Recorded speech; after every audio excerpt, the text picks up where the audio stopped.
Hey everyone, we're here again with Starkville Voices, where we're here to inform, empower, and engage all the people of Starkville and surrounding communities. Today we have a special guest, Alderman William Pochop. Sir, first I want to thank you for allowing us to be Yeah, here. absolutely. Happy to be here. Yes, sir. Thank you. So really today's conversation is going to be around Alderman Pochop about what he does for the city and also outside the city as well, and also who he is as a person with his family.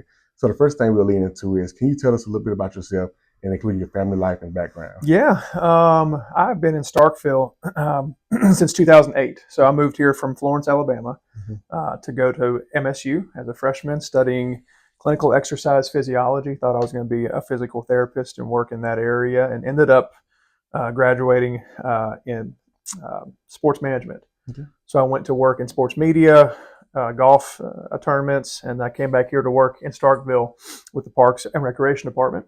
Mhm. And I was there for 7 years, from 2013 to 2020.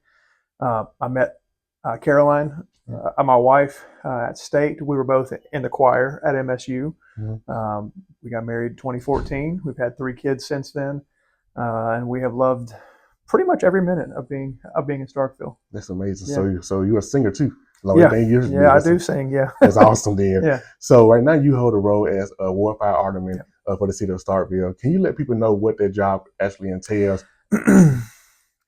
Yeah, I mean, I think it's a mixed bag. I would say the primary role of an alderman is to be the conduit of information from our citizens back to the city, Mhm. and then vice versa. So one of the things that I realized as an employee of the city is, um, there's just a lot that people don't know. Mhm. You're a resident.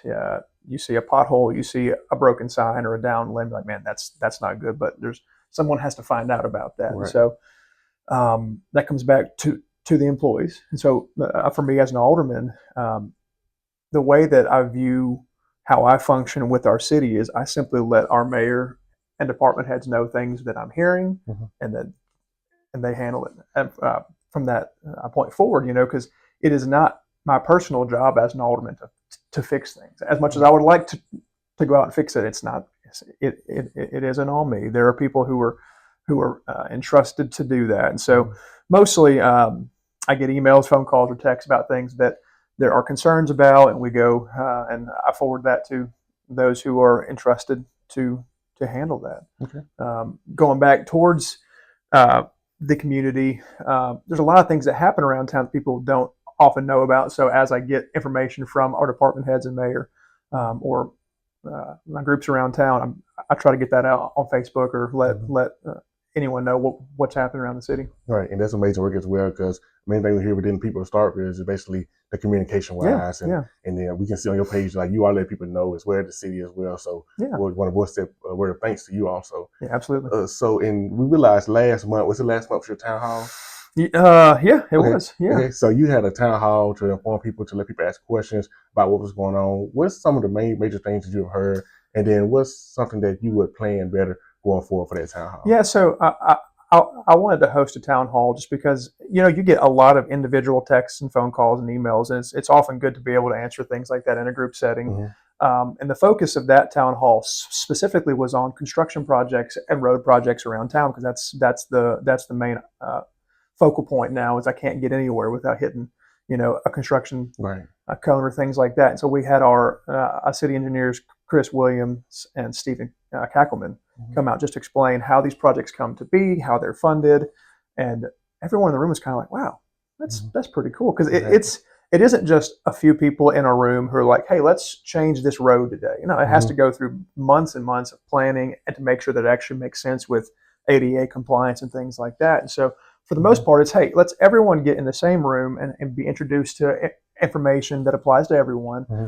and just have a place to speak and be spoken back to. So at our at our monthly board meetings, it's not part of the process for the aldermen to speak back to Hmm. people whenever they engage, and it's which this is kind of frustrating. That's the process of our meetings, and so Right. when there's a concern raised, I'd love to address it or fix it right then, but Hmm. we can't. That isn't the process. And so having having town halls is a way for us to actually engage people to see, hey, I am no one special. I'm just a Hmm. person who wants to help. That's right. So whenever we talk at the town halls, it's, hey, I hear you. I don't like it either. How can we fix it? Or I hear you. I love it too. Let's keep it. Things like that. So we had 52 people, I think was the number at the July town hall. We'll have one again in October. Okay. I don't know the focus of that one yet. It'll just be, I'm hoping to have those quarterly, just have an update on what's happening around town, and then bring in a department head with each one to explain things that affect our community. Right. Okay. This sounds amazing as well. And if you ever need Starkville Voices resources, and we plan on doing some different things as well to help out with Alderman doing them town halls, please let us know. We'll be glad to help you out. Absolutely. Yes. So what as you look ahead for the city of Starkville in your role, and also beyond everything that's going on, what is some of your top priorities for this upcoming year cycle? I got asked that whenever I chose to run for alderman. What's your agenda? What do you want to fix or change? I said, I don't know. I know that I've got a heart to serve people. I know there's a lot of people who feel that they have concerns or needs that aren't being met, and you can't just fix them all, right? But at least you can have an ear to hear and a heart to serve. And so I look at 25,000 residents, among 1,400 voting households, 25,000 college students, which have 50,000 parents and 100,000 grandparents. It's a pretty broad network of people that call Starkville home. That includes hundreds of thousands of alumni as well. Probably not that much, but it's a lot, And so the ultimate goal for me is what continually makes Starkville better, but also makes it what it is. It is a small town. There is charm. We don't want to be something that we aren't, but you always have to be improving. That's right. And so I've always had a fond quote. I don't recall where I heard. I think I heard it from Van Studeman, who was the MSU softball coach here years ago. She said, "You don't have to reinvent the wheel, but you have to innovate the wheel." And I've always thought, man, that's obvious, but I mean, there's things that you can always be trying to improve, not just for the purpose of improving, but there's ways to make things better for everyone around you. And so for me, it's I can lend an ear to hear what the concerns are or the hopes are, and hope to be a part of solving the problem or implementing the plan that helps those things come to fruition. That's amazing. Yeah, it's awesome. And really, those are our last questions as well. Do you have anything you want to add on to tell the citizens as well? Keep engaging. I think that's the thing that I don't think people think that they have the voice that they do. I mean, aldermen, we want to hear from you. Our emails are open, our phones are open. Like, call us, text us, email us. We would love to hear what you like, what you don't like, what you hope, what you don't hope. And it's always important to talk with people who are involved in the city. For one, to know that our engineers, our truck drivers, I mean, anybody that works in our city are human beings who are serving everybody else. And so when you have a concern about this project, it wasn't anything evil or against you. It was something that was planned and studied. It's important to know, hey, let me ask what is happening before I make an assumption of what I think happened. Right. And we're always happy to answer the questions. And me especially, I'm always happy to point to the person who actually knows the answer, because I usually don't. I'm content to admit that I know pretty much nothing, but I'm learning along the way. That's right. That's a strong leader. That's it. That's right.